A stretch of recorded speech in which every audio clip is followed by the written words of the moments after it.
interesting and challenging? I believe that it's interesting to me, and I think a lot would agree.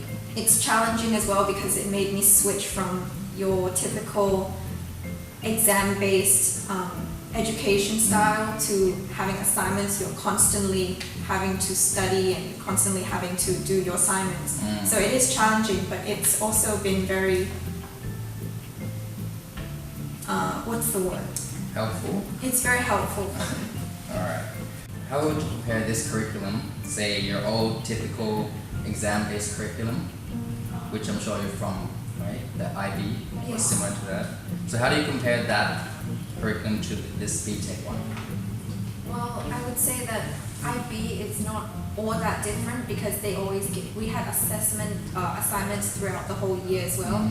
The only difference was that we had to do an exam at the end, and it was very stressful for most students, me included. Whereas this system, there's no exams, so a lot of the stress is removed from our student lives. How are you guided in studies? The lecturers usually come and ask us how we're doing, and they give us assignments, and when we have struggles, they try to push us towards coming to the answer ourselves rather than just telling us outright, which is a bit different from how the standard educational system in Thailand is, where they just tell you the answers and you write them down. In here we have discussions so that we come to a conclusion on our own. You're not just given the answer. No. Right? Okay, and so how would you monitor your progress throughout the year? Or how do you? Personally, I monitor my progress with the assessments that they give. So whether I'm hitting all the right marks when the assignment comes back, and sometimes I go over the material that we did in class. It's usually not always a lot of material, so it's easy to review. So how do you think this prepares you for your future career? I think, as I said before, the assessment-based criteria is very practical.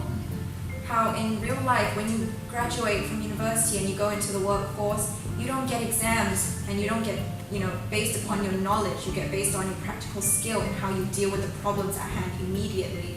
So that's how this system is really useful to me, and I think it will be useful for everyone because we're able to do our assignments. We give them in throughout the year rather than just have it all at a lump sum in the end. So you think it's less stressful for having no exams than from before? I would say it's a different kind of stress. The stress isn't entirely removed, but rather than have it all at once, focused in one. It would be stationed throughout the year, so it's less in those points, and it's really, I think it's easier for us to deal with. So the stress is like divided out. Yes.